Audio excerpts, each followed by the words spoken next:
if you're increasing the energy and you're simultaneously getting people to configure their goals, and those two things are happening at the same time, that should increase the probability that the goals that they adopt will be instantiated permanently into memory. And then it's also not exactly the kind of memory that you would call to mind to talk about. It's the kind of memory that you see the world through. Yes. So that's that's procedural memory. It's a completely different kind of memory. I get it. It's the kind of memory that, so let's say you practice applying a certain framework of interpretation to your circumstances. Yes. Okay, that practice reconfigures procedural memory, and that's literally that's the rewiring of the system through which you view the world. That's correct. Right. And when you have a new view of the world, you come up with new meanings. And meanings, as you know, we both know, your maps of meaning. My entire life has been, I remember reading Man's Search for Meaning. I'm actually making the film. And it was one of the books that influenced me the most, because the ability to find meaning, even in the most difficult time. And Viktor Frankl, to me, is just a godsend to this planet. Most people it's a great book. It's crazy. Yeah, it's a great If you haven't book. read it, please, whoever you're listening, read it. Or anybody's That's ever in a Man's place. Search for Meaning. Yes, read that book. It's incredible. But the point of your meanings change, your focus and your meanings change when your energy shifts. And so it's so fundamental to bring that energy up, and most people have no reference for it in their body. If you go to a concert, I remember Pat Riley came to one of our, who owns a piece of the Miami Heat. He was an amazing coach. If you're not familiar with the NBA basketball, one of the winningest coach in history. Good friend of mine, known him for 30 years. And he came to one of our programs and he said, Tony, this is like the 7th game of the NBA championship, but it goes on for 4 days and it's 13 hours a day. Right. So that vibrancy, and most people at the game are cheering at times and not. This is an experience in your body. That's why I do the number of hours. That's why it's immersion. That's why it's multiple days, 4 days or 6 days. And that's why it has the lasting impact. But you're right, the dopamine circuits are actually creating, what's the white matter in your brain? The myelin, right? Creating the myelin. Yeah, right? that's right. So if you look at, in the myelin you look at a great athlete, people look at somebody like, I'm fortunate enough to own a piece of several sporting teams, and one of them is the Golden State Warriors. And you look at Steph Curry, the greatest 33-point shooter in the world, and people look at him and he goes and he shoots the ball from like almost half court, and he's chomping on the side of his mouthpiece, and he doesn't even wait to go. He turns and smiles, and he knows. And then all of a sudden the crowd goes wild and they go through. It's like, it looks like impossible. But where did that impossible come from? He built the myelin over and over and over again, so it's hardwired. Yeah, exactly. He knows exactly what to do. Now, how did he do that? This is the part that we all forget. I always tell people, when you see people who are amazing in public, they're being rewarded in public for what they've practiced massively in private. Yes. So here's his plan. Just take 15 years in the NBA. That's all he's been there. Greatest 3-point shooter in history. Nobody even close if you're not familiar with the NBA. He practices 500 shots a day, every day, 7 days a week, bar none. That's 3,500 shots a week. It's 168,000 shots a month. Right. 2.52 million shots, not forget his college career, just in his professional career, so that he can make 3,300 3-point shots and be the greatest in history. That's less than 0.1% of the time was it compared to his practice. Right. So the wiring in him is so powerful, but it doesn't just show up. Hope and excitement are wonderful things, but you need competency as well. And in order to have that, the hope can get you started, give you the drive, the vision, the aim, but you've got to have the execution. You have both the strategy and you've got to have the execution that's practiced in your nervous system. So let's talk about that, because you talked about eliciting motivation over a long period of time. So I'd like to know more about how I would even say the word, if I may, drive.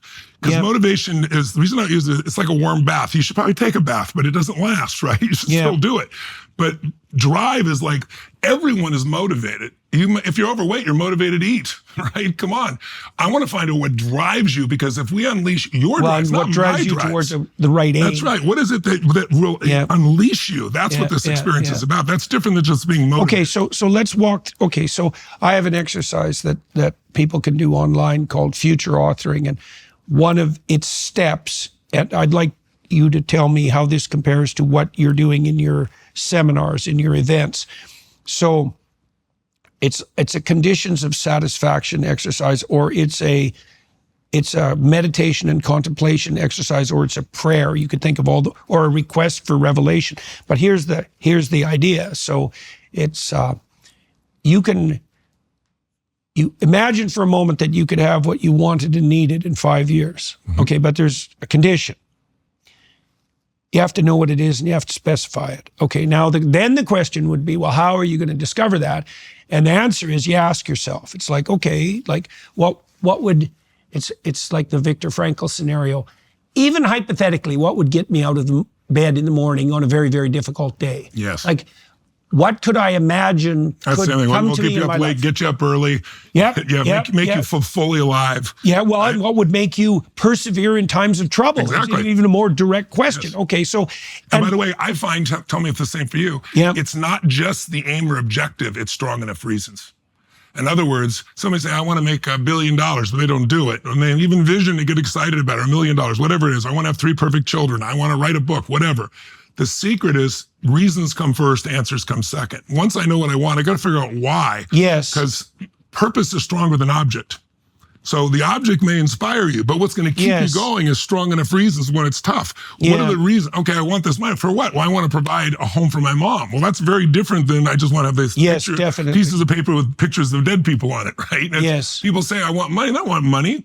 They want an emotion. They want an impact. They want security, or they want freedom, or they want to be able to contribute, or they want to do something they think money will give them more choices on, right? They don't want the money. So I'm always trying to dig underneath to figure out what is the that's the substructure. Exactly. Yeah, okay. That's the surface desire. Right. And many people focus on the surface desire, not knowing enough reasons to follow through. That's why New Year's resolutions don't work. 91% of them, I don't know what the latest statistic is, people don't follow through after 3 weeks. By the time they're hearing us speak, if they had New Year's resolutions, they're gone because they don't have the reasons to push through and they don't have the strategy.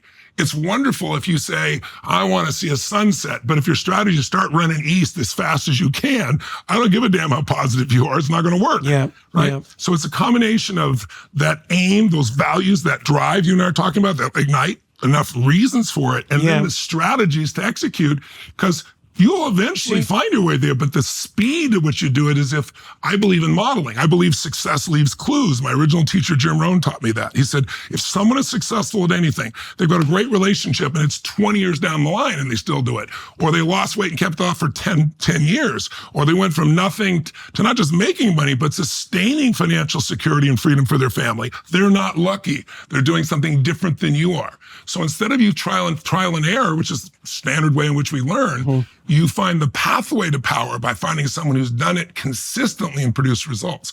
That obsession within me has launched most of the books I've written, most things I've done. It's like, I want to know what, this book was, how do I help people with the best breakthroughs in health, for example, life force and energy. They take 17 years to go from the breakthrough time to your clinician.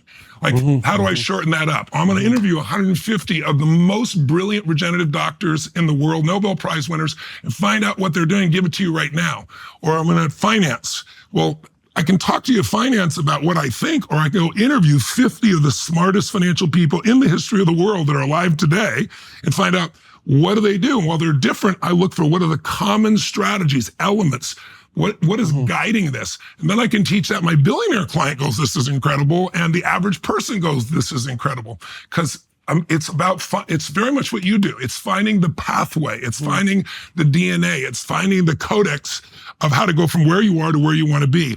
But it is more than just the aim. That'll start you. You've got to have the purpose or the reasons or your purpose. If it's somebody else's purpose or reasons, won't last. It's not going to work. Right? No, and then you need the strategies too, because that'll give you the drive, and you will figure it out if you can discipline your disappointment. If you can push yourself beyond what most people give up on, you're going to get there eventually. You're going to keep flexing.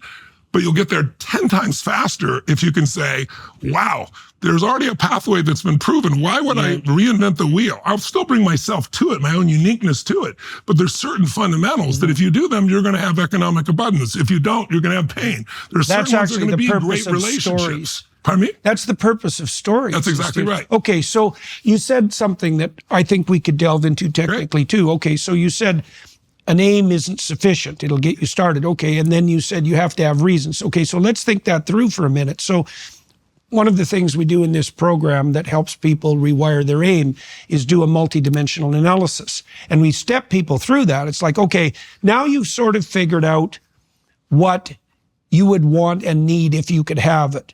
But let's flesh that out. So you could say, well, how would that positively affect your intimate relationship, your marriage, right? How would that positively affect your family? How would it affect your community? So you're what would it making them mean to come your up with future? reasons. Well, and the reasons. Well, then you could imagine this too. You could imagine that, like, in some ways, we're loose constellations of multiple motivations, and you want to meld those all together so they're serving the same aim. The pull. And then you're not as opposed to being pulled apart. Exactly. I want to be totally successful and never be rejected. Right. If you're going to be successful on a social scale, that's not possible. And so if you have those two conflicts, you're going to take 2 steps forward and 3 back. And that's what we do with people. We have them re-engineer the values so they pull you forward as opposed to pull you apart. Yes. Because most of us have so many conflicts. It's a lack of clarity usually. Yes, right? There's not a clear aim. There's not enough reasons. Yeah. Poor strategy. But ultimately, what really stops people, and what I do with people in events, is I find the inner conflict. Yes, definitely. The inner conflict is what's keeping them from executing. Yeah, and it means they're actually living out multiple stories simultaneously, and they don't have the same aim. That's right. Yeah, okay. And that's okay too. It doesn't have to all be the same story, but there has to be some unifying element to what matters most to you for you to live an extraordinary quality of life. Again, life on your terms. What you think extraordinary. Is that 3 children? Is that writing a book? Is that building a business? Is that all the above? I don't know. Okay, so it's got to be on your terms. So one of the things I discovered when I was walking through the biblical stories is the book itself is structured in a manner that's analogous to the pattern that you just described. So what happens in the biblical stories is that a sequence of stories are put forward that each circulate around a form of high order goal. So I'll give you an example. So in the story of Noah, for example, the voice of the divine in the story of Noah is characterized as the intuition that calls the wise to prepare when trouble is brewing, right? So that's God for Noah, because Noah is described as a man who's wise in his generation. So he's the sort of person you'd go to for advice. And his ability to intuit is well developed in consequence of his practice of wisdom. And everyone recognizes that. And now he has a powerful revelation or intuition that all hell's about to break loose and he should take appropriate steps. And that's his faith in God. But God in that, the highest goal, you might say, in that story is this intuition of the wise to prepare in the face of disaster. Okay, that's very different than the God that makes himself manifest to Abraham. Yes. So Abraham is someone who's resting on his laurels and who's privileged at the beginning of the story. His parents are wealthy, and there's no reason for him to lift a finger. And God comes to him as the voice of adventure. And God says to him, it's very cool. This is the covenant, by the way. And I'm sure you'll see the relationship between this and what you're doing in your seminars. God comes to Moses as a spirit of adventure, and he offers him a bargain, which is the covenant. He says, if you leave your zone of comfort, if you move away from your father's tent, if you move away from what's familiar to you, and you do that voluntarily, and you make the sacrifices necessary as a consequence, this is what will happen. If you persist long enough, because it took you like 98 to have his first kid, right? Yeah, exactly. But he didn't give up. He just kept moving forward. It didn't matter if he made mistakes. He kept moving in the right direction. Yes, and that's partly the element of his faith. Okay, so the deal is your life will become a blessing to you. So that's that antidepressant phenomena that we're describing. Yes. So instead of living in misery, you'll live in something approximating hope and security. Yes. Right? Okay, that's the first part of the deal. The second part is your name will become renowned among other people and you'll deserve it. Mm-hmm. So that's a good deal because people want social status and they want the security and the capacity to cooperate and compete peacefully that goes along with that. It's a fundamental, it might even be the fundamental human aim, but it's at least a fundamental human aim. That's number 2.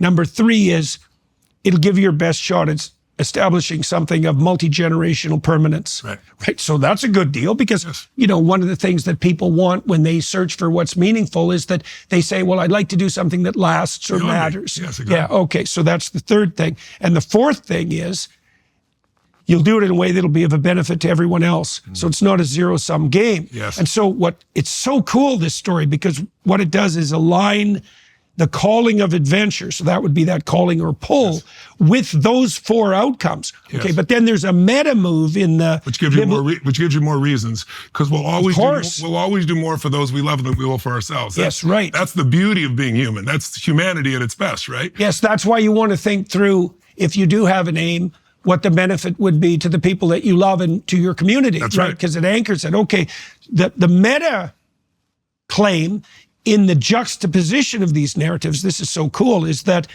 the voice that tells the wise to prepare in the time of crisis and the call to adventure are manifestations of the same distal goal. Yes. So you could imagine that the ultimate uniting goal brings all the underlying potential stories together. Yes. And then that's developed through the biblical corpus. And in the New Testament, that's fleshed out completely, because the claim in the New Testament is something like the embodiment of the Spirit that's characterized in multiple ways in the Old Testament is made manifest as the willingness for voluntary self-sacrifice in service of the highest goal. Yes. And that's what's acted out in the Passion story. Yes. And that seems to me to be precisely accurate, is that there's that, because you said yourself earlier, that a goal that is only serving your own, so to speak, narrow and proximal motives isn't one that's going to last. It has to be anchored in multiple ways, and it has to be worthwhile.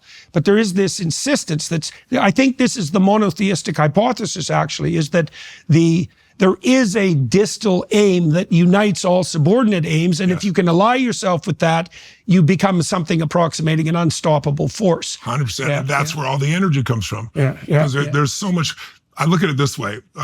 You can call it God or you can call it life, whatever I prefer God, but still, life supports whatever supports more life. So as an individual with my own goals, take your bees, the bumblebee could be selfishly going after just the nectar for itself, if you want to call that selfish, but then what attaches to its legs is pollen, and that's why we have more flowers, right? So there's a certain amount of benefit by anyone's individual desire of the Father, right? It's like with that desire is the ability to fulfill it if you can persist and discover. But I found that, I believe, that when your desire is to serve something more than yourself, first of all, you get out of yourself, so there's no more the internal anxieties and fears. That's for sure. You're not there. Well, those are, that concern, thoughts of yourself and neurotic suffering are so closely allied statistically that you can't separate them. So if you are thinking about your narrow self, that's the definition of misery.